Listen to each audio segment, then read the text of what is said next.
Welcome you all to the official YouTube channel of Enlighten Academy. SSC ने अपनी website पे Delhi police के लिए कांस्टेबल एग्जीक्यूटिव कांस्टेबल की रिक्रूटमेंट के लिए एक नोटिस जारी करा है, जिसमें उन्होंने बताया है कि 5600 प्लस वैकेंसीज हैं इन दिल्ली पुलिस डिपार्टमेंट। ठीक है, तो जानते हैं इस वैकेंसी के बारे में, इसकी एलिजिबिलिटी क्या है, एग्जाम पैटर्न क्या रहने वाला है, सिलेबस क्या है, फिजिकल एंड्योरेंस टेस्ट किस तरह का होगा, मेडिकल एग्जामिनेशन में क्या होगा, सब कुछ बने रहिए इस वीडियो में। चलो सबसे पहली बात करते हैं एज लिमिट की। एज लिमिट की बात अगर करें तो 18 से लेकर 25 साल तक की एज ब्रैकेट में जितने भी कैंडिडेट्स अप्लाई करते हैं for both male and female, वो इस एग्जाम के लिए एलिजिबल हैं। अब ये जो एज है वो आपने कैलकुलेट कहां से करनी है, किस डेट से करनी है, 1 जुलाई से। तो अगर हम देखें तो 2 जुलाई 1995 से लेके 1 जुलाई 2002 के बीच में जितने भी कैंडिडेट्स अप्लाई करते हैं वो एलिजिबल हैं। ये माइंडेड की ये 2 जुलाई इंक्लूडिंग है। ठीक है, अब एज रिलैक्सेशन की बात कर ले। For SC/ST it's 5 years plus 5 years and for OBC it is plus 3 years। तो अगर मैं बात करूं फॉर SC/ST कैंडिडेट, ये जो आपकी अपर एज है वो यहाँ पे 1995 की जगह 1990 हो जाएगी। For OBC candidates this will be 1992। तो ये माइंड में रखिएगा। ठीक है, अब बात करते हैं एसेंशियल क्वालिफिकेशन की। Essential qualification is 12th pass, higher secondary है, सीनियर सेकेंडरी एंड ये जो आपके पास आपका 12th का सर्टिफिकेट है वो 7 सितंबर 2020 से पहले का होना चाहिए। मतलब कि 7 सितंबर तक आपके पास आपका जो 12th का सर्टिफिकेट है वो होना चाहिए। अब ये 7 सितंबर का क्या सीन है, 1 अगस्त से लेकर 7 सितंबर तक ये जो ऑनलाइन सबमिशन प्रोसेस है ना, ये चालू रहेगा। आप ये कह सकते हैं कि जो लास्ट डेट है, लास्ट डेट इज 7 सितंबर। तो इस लास्ट डेट, इस एग्जामिनेशन ऑनलाइन एप्लीकेशन प्रोसेस की जो लास्ट डेट है उससे पहले आपके पास 12th का सर्टिफिकेट आपका होना चाहिए। ठीक है, चलो अब बात करते हैं वैकेंसीज की। तो मैं वैकेंसीज की अगर बात करूं तो for male candidates it is 3433 and for female candidates 1944। तो ऑल एंड ऑल आपके पास 5377 वैकेंसीज हैं, 5377 वैकेंसीज। अब इनमें मैंने वो वैकेंसीज ऐड नहीं करी जो 400 प्लस वैकेंसीज हैं एक्स सर्विसमैन के लिए। अब उस एक्स सर्विसमैन भी 2 तरह की कैटेगरी है, normal ex serviceman and para commando unit, तो उसको मैंने इंक्लूड नहीं किया। तो 5377 आपके पास वैकेंसीज है for non servicing, non ex service quota students. ठीक है, अब बात करें एग्जाम डेट की, तो एग्जाम डेट टेंटेटिव जो है वो है 27 नवंबर से लेकर 14 दिसंबर। अगर तो हालात सुधरते हैं ये कोविड-19 वाले, तो पूरी आशा है कि इन डेट्स के बीच में एग्जाम हो जाएगा। अगर ये हालात नहीं सुधरते तो हो सकता है कि एग्जाम पोस्टपोन हो जाए, बट टेंटेटिव डेट्स आर 27 नवंबर से लेकर 14 दिसंबर।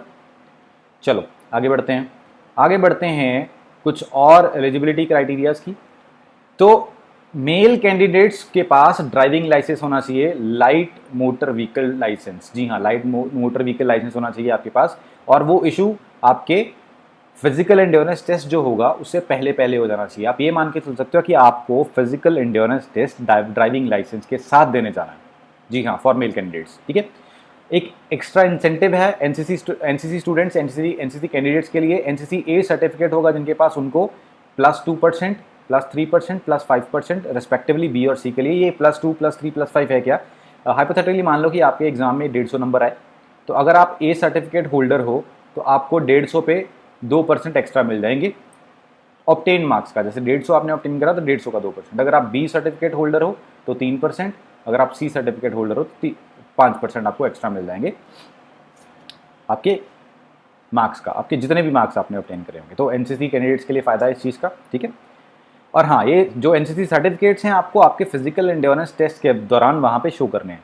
हालांकि सारे सर्टिफिकेट्स आपको वहाँ पे शो करने हैं इस टाइम के दौरान जब आपका फिजिकल एंड्योरेंस टेस्ट होगा। अब एग्जामिनेशन स्कीम की बात करें, पहले हम सीक्वेंस देखते हैं। सीक्वेंस क्या रहने वाला, पहले आपका कंप्यूटर बेस्ड एग्जामिनेशन होगा, उसके बाद आपका फिजिकल एंड्योरेंस टेस्ट होगा, उसके बाद आपका मेडिकल टेस्ट, मेडिकल एग्जामिनेशन होगा। कंप्यूटर बेस्ड एग्जामिनेशन में क्या होने वाला है, कंप्यूटर बेस्ड ये इसी सीक्वेंस में होंगे। ठीक है, पहले आपका कंप्यूटर बेस्ड एग्जामिनेशन होगा, फिजिकल एंड्योरेंस टेस्ट होगा, फिर फिजिकल एंड्योरेंस टेस्ट को जो क्वालिफाई कर लेंगे उनको बुलाया जाएगा देन फाइनल मेडिकल एग्जामिनेशन के लिए। ठीक है, अब कंप्यूटर बेस्ड एग्जामिनेशन होगा आपका 4 पार्ट्स में। ठीक है, 100 क्वेश्चन होने वाले हैं, 90 मिनट्स का होगा। अभी इस कंप्यूटर बेस्ड एग्जामिनेशन में के जो 4 पार्ट्स हैं उनके बारे में देख लेते हैं क्या होगा इसमें। Part A, part B, part C and part D, 4 part होने वाले हैं। पार्ट ए में क्या होने वाला, पार्ट ए में आपकी होगी जीके, ठीक है, जीके 50 क्वेश्चंस जी। पार्ट बी में आपकी होने वाली है reasoning, reasoning 25 question. Part C में आपका होने वाला है मेंटल एबिलिटी, जिसमें आपके पास से आपसे पूछे जाएंगे एप्टीट्यूड के क्वेश्चन, वो होने वाले हैं 15 क्वेश्चन। और पार्ट डी में आपके पास होने वाला है कंप्यूटर्स के 10 क्वेश्चन। जी हाँ, ये आपके टोटल 100 क्वेश्चन हो गए, जिनके लिए टाइम लिमिट आपको मिलेगी 90 मिनट। तो आप ये मान के चल सकते हो जीके इज़ वेरी इंपॉर्टेंट। अगर मैं कंप्यूटर्स को भी इस जीके वाले पोर्शन में डाल दूं तो GK, current affairs and computers मिला के आपके पास 60 क्वेश्चन बने हैं 100 में से, तो ये काफ़ी इंपॉर्टेंट होने वाला है ये पोर्शन, ठीक है।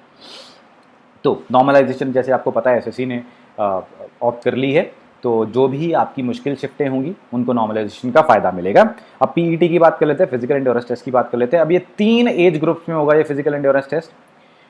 रेस, ये इसी सीक्वेंस में होने वाले हैं। पहले रेस, जो रेस को क्वालिफाई कर जाएंगे बच्चे उनसे लॉन्ग जंप लगवाया जाएगा, जो लॉन्ग जंप क्वालिफाई कर जाएंगे फिर वो हाई जंप के लिए जाएंगे।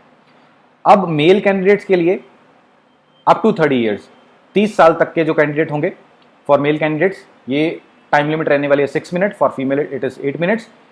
अब 30 से 40 तक की ब्रैकेट में मेल कैंडिडेट्स के लिए 7 मिनट, फीमेल कैंडिडेट्स के लिए 9 मिनट, और 40 years and above for male candidates it's 8 minute and female candidates for female candidates it's 10 minute, ठीक है। लॉन्ग जंप की बात करें, 30 साल तक मेल कैंडिडेट्स 14 फीट और female candidates 10 feet, and for male candidates 30 to 40 वाली एज ब्रैकेट में ये 13 फीट और फीमेल कैंडिडेट्स के लिए 9 फीट, और male candidates 40 years and above उनके लिए लॉन्ग जंप है 12 फीट और फीमेल कैंडिडेट्स के लिए 8 फीट। उसी तरह से male candidate for up to 30 years it is 3'9", this is 3 feet.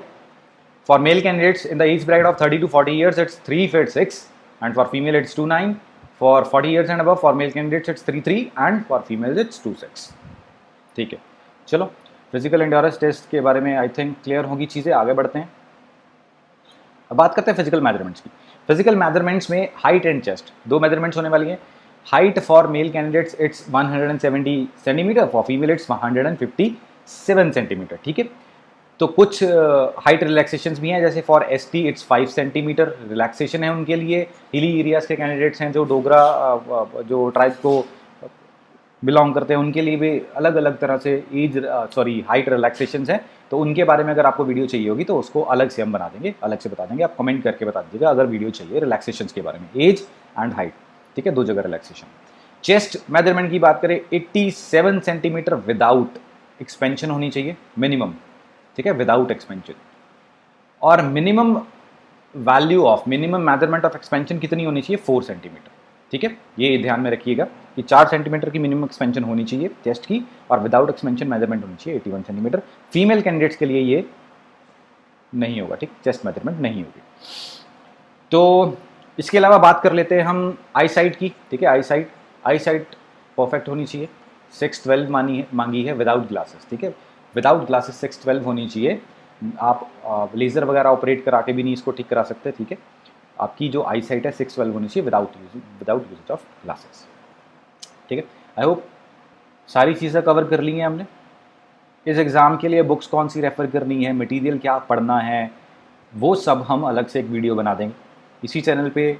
इस एग्ज़ाम की आपकी तैयारी हो जाएगी, ठीक है। बने रहिए इस चैनल के साथ, please do subscribe this channel, ठीक है। मिलते हैं अलग वीडियो में, till then take care, bye bye.